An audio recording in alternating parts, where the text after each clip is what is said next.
Hello students, welcome to Indus Rangers online classes. हम लोगों ने लगभग फ्रिक्शन को समझ लिया था, फ्रिक्शन होता क्या है। आज टाइप्स ऑफ फ्रिक्शन समझने की कोशिश करेंगे और थोड़ा सा एक दो एग्जांपल पे वर्क करेंगे और फ्रिक्शन का पूरा मीनिंग निकालेंगे, कौन किससे ज़्यादा होता है और कौन किससे कम होता है, यानी कि टाइप्स ऑफ फ्रिक्शन में। तो जैसे फ्रिक्शन में सबसे पहला आपका है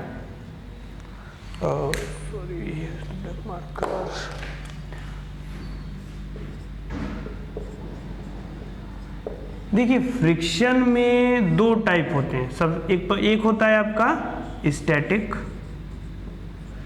और एक आपका होता है काइनेटिक।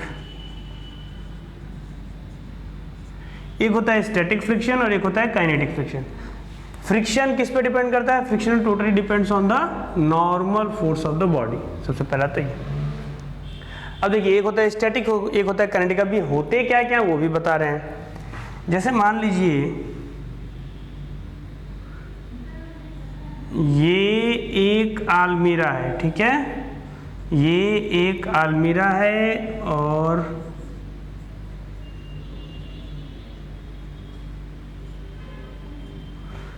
ये कोई पर्सन इसको फोर्स लगा रहा है, ठीक है।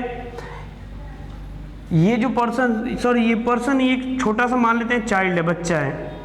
तो एक छोटा सा बच्चा एक ह्यूज अलमीरा को तो नहीं पुश कर सकता है, उसको नहीं ढकेल सकता है। पर एक बात बताइए, जैसा कि न्यूटन लॉज ऑफ मोशन आप लोग पढ़े हुए हो, आप जानते हो कि ये इधर से फोर्स लगा रहा है। तो इसका अगर फ्री बॉडी डायग्राम बनाए हम तो हमें इधर की तरफ एक फोर्स F दिख रहा है, पर ये तो यहीं पे रुका हुआ है, वेलोसिटी में से कोई भी चेंजिंग नहीं हो रहा है। जो पहले था वो अब भी है, यानी पहले भी जीरो अब भी जीरो। यानी कि हम ये बोल सकते हैं कि F नेट की वैल्यू जीरो होगी, F नेट की वैल्यू जीरो होगी, यानी कि हॉरिजॉन्टल में लगने वाला फोर्स भी जीरो होगा। तो ये तो जीरो है ही नहीं, क्योंकि बच्चा तो पुश कर रहा है, ये तो हम अपने आंख से देख रहे हैं। इसका मतलब एक फोर्स इधर की तरफ लग जाता होगा F, जो कि बिल्कुल इसी के इक्वल होगा। तो ठीक है, उस फोर्स को हम लोग फ्रिक्शन फोर्स कहते हैं। हम लोग पढ़ चुके हैं फ्रिक्शन के बारे में थोड़ा बहुत। पर एक बात बताइए, अब अगर इस बच्चे की जगह इससे थोड़ा सा बड़ा बच्चा आके इसे पुश करे, यानी कि ये अगर मान लेते हैं डबल F फोर्स लगाए, या ये जो फोर्स लगा रहा है वो कैपिटल F अगर हो, इससे थोड़ा सा स्लाइटली बड़ा हो, तो स्लाइटली बड़ा हो तब भी इसको मूव करना जाना चाहिए, पर मूव करता नहीं है। ये एग्जांपल कैसे आप समझ पाओगे? जैसे मान लो एक 5 साल का बच्चा है, वो आके पुश कर रहा है एक बहुत बड़े अलमीरा को, और 5 साल के बाद 6 साल का बच्चा पुश कर रहा है। तो जाहिर सी बात है 6 साल का बच्चा 5 साल वाले से ज़्यादा फोर्स लगा रहा है, तो ज़्यादा लगा रहा है, तो उस कंडीशन में मूव करना चाहिए, पर उस कंडीशन में भी मूव नहीं कर पा रहा है। ध्यान से समझिएगा, उस कंडीशन में मूव नहीं कर पा रहा है। फिर से हम लोग बोलते हैं, अभी तक तो मेरे माइंड में था कि चलो इतना लग रहा था, अब मेरे माइंड में आया कि इधर की तरफ जो फोर्स लग रहा था F, ये तो पहले वाले से बड़ा है, और बड़ा फोर्स लगा रहे तब भी इधर की तरफ बड़ा फोर्स लगा रहा है अलमीरा। और सिर्फ अलमीरा ही नहीं, मतलब लगभग जितने भी पार्टिकल्स रखे गए हैं सरफेस पे, दो सरफेस का कांटेक्ट है, तो वहाँ पे ये चीज़ें देखने को हमें मिल जाती हैं। एक सर्टेन वैल्यू तक हम फोर्स अगर अपना इंक्रीज करें तो उस वैल्यू तक बॉडी मूव नहीं करती है, उतना ही फोर्स पीछे की तरफ लगा देती है फ्रिक्शन फोर्स। तो क्या उस सर्टेन वैल्यू के बीच में बॉडी के अंदर कोई सेंसर है क्या, या फिर body non living body living की तरह बिहेव कर रही है? दो ही इसका एक्सप्लेनेशन हो सकता है जो माइंड में आएगा, कि या तो बॉडी लिविंग होगी, उसको समझ में आ जाता होगा कि हाँ यार ये 10 न्यूटन का फोर्स लगा, चलो 10 न्यूटन लगा दो, ये 5 न्यूटन का फोर्स लगा, चलो 5 न्यूटन लगा दो, क्योंकि वो तो जीरो कर रहा है, वो तो जीरो कर रहा है, ज्यादा तो कर नहीं रहा है। अगर इधर की तरफ ज्यादा लगाता या इधर की तरफ कम लगाता तो दोनों में से किसी एक कंडीशन में तो मोशन होना चाहिए, पर दोनों में ही मोशन नहीं हुआ है। इट मींस कि फ्रिक्शन एक सेल्फ एडजस्टिंग फोर्स है। और आप देखोगे 6 साल के बच्चे के बाद अगर मान लीजिए 25-35 की एज का कोई अगर स्ट्रांग और हेल्दी पर्सन इस अलमीरा के ऊपर फोर्स लगाए तो ये मूव कर जाएगा। अब मूव कर जा रहा है, मूव करेगा, फिर थोड़ी देर मूव करने के बाद रुक जाएगा। तो जाहिर सी बात है फ्रिक्शन तो लग रहा है, नो डाउट, पर पहले जो फ्रिक्शन लग रहा था ये उससे कुछ अलग तरीके का फ्रिक्शन है, ठीक है। पहले जो फ्रिक्शन लग रहा था वो दूसरा था और ये दूसरा है, वो सेल्फ एडजस्टेबल फ्रिक्शन था। और ये जो लग रहा है मूव करते वक्त, ये एक कांस्टेंट रेट से हमें पीछे की तरफ रिड्यूस कर रहा है, ये दूसरे तरीके का फोर्स है। तो ये जो पहले लग रहा था वो सेल्फ एडजस्टेबल फोर्स था, उसको कहते हैं स्टैटिक फ्रिक्शन, ठीक है। यही होता है आपका स्टैटिक फ्रिक्शन। और जो मोशन के दौरान लगता है आपकी जर्नी में, जो कि कांस्टेंट रेट से जो फोर्स आपको फील होता है, अपोजिंग फोर्स फील होता है, उसको कहते हैं काइनेटिक फ्रिक्शन। तो देखिए दो फ्रिक्शंस के बारे में आप लोग पढ़ लिए, स्टैटिक और काइनेटिक। और इसमें आप लोगों ने ये सीखा कि स्टैटिक फ्रिक्शन क्या होता है, सेल्फ एडजस्टेबल फोर्स होता है। अभी हम लोग एक एग्जांपल देखेंगे जिसमें समझ में आएगा। अभी आपका तो हो गया काइनेटिक फ्रिक्शन। दूसरा हम जानते हैं कि friction force is directly proportional to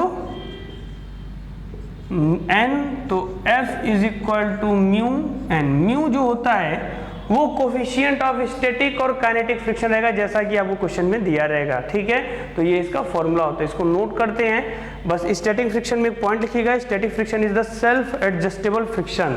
और वो मैक्सिमम वैल्यू स्टैटिक फ्रिक्शन की जिस वैल्यू तक मोशन को नहीं होने देता है उसको कहते हैं लिमिटिंग फ्रिक्शन, वो होता है लिमिटिंग फ्रिक्शन।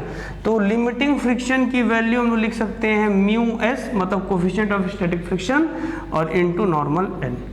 तो लिमिटिंग फ्रिक्शन यानी कि स्टैटिक फ्रिक्शन की एक वैल्यू होती है, उस वैल्यू तक आप फोर्स दोगे तो ये आपके बॉडी को रोक सकेगा, लेकिन जैसे ही उसको पार करा दिए तो बॉडी आपकी आगे की तरफ मूव कर जाएगी। और जो मैक्सिमम वैल्यू होती है उसे हम लोग क्या कहते हैं, लिमिटिंग फ्रिक्शन कहते हैं। अब आज ये एक बहुत ही अच्छी एग्जांपल पे, और इस एग्जांपल से काफ़ी हद तक आप स्टैटिक और काइनेटिक को समझ पाओगे। चलिए अब देखिए, जो आपका ये स्टैटिक फ्रिक्शन का कोफिशिएंट होता है, coefficient of static friction is always greater than coefficient of kinetic friction. ये हमेशा कंडीशन सेटिस्फाई होगा, ये याद रख लीजिएगा, स्टेटमेंट में भी आ जाता है कई बार। अब क्वेश्चन में ये दिया हुआ है कि 1 kg का एक लकड़ी का गुटका ब्लॉक एक रफ सरफेस पे रखा गया है, जिसके दो कोफिशिएंट है, म्यू एस की वैल्यू 0.5 और म्यू के की वैल्यू 0.4। ठीक है, और इस पे फोर्स हॉरिजॉन्टली अप्लाइड हो रहा है इधर की तरफ F। इसकी वैल्यू हम इंक्रीज कर रहे हैं स्लाइटली, और आपको बताना एक्सेलरेशन क्या होगा। तो ठीक है, चलिए एक्सेलरेशन क्या होगा, जो इसकी वैल्यू इंक्रीज कर रहे हैं वो अप्रोक्सीमेट लगभग आपका लग रहा है 2 न्यूटन, 4 न्यूटन, 5 न्यूटन और 6 न्यूटन। यानी इसकी वैल्यू 2 से बढ़ा के 4 किया गया, 4 से बढ़ा के 5 किया गया, 5 से बढ़ा के 6 किया गया। आपको बताना कि इसका एक्सेलरेशन क्या होगा। तो देखिए, सबसे पहले तो हम देखेंगे कि स्टैटिक फ्रिक्शन कहाँ तक है, कहाँ तक स्टैटिक फ्रिक्शन चाहेगा कि ब्लॉक न मूव कर पाए, तो हम लोग लिमिटिंग फ्रिक्शन को निकालेंगे, यानी कि स्टैटिक फ्रिक्शन की मैक्सिमम वैल्यू लिमिटिंग फ्रिक्शन। तो ये आपका Fl और ये आपका म्यू एस, एन की बात बोली जा रही है। तो FBD में नीचे की तरफ क्या हो जाएगा, mg, और इधर की तरफ n, यानी n बराबर mg है। तो अब म्यू एस की वैल्यू 0.5, mg रख देते हैं यानी कि 10। तो ये आपका हो गया 5 न्यूटन।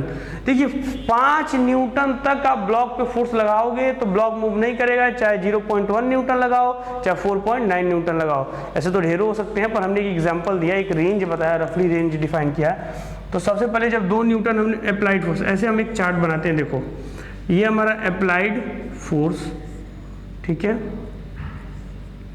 ये हमारा फ्रिक्शन फोर्स, और ये हमारा एक्सेलरेशन।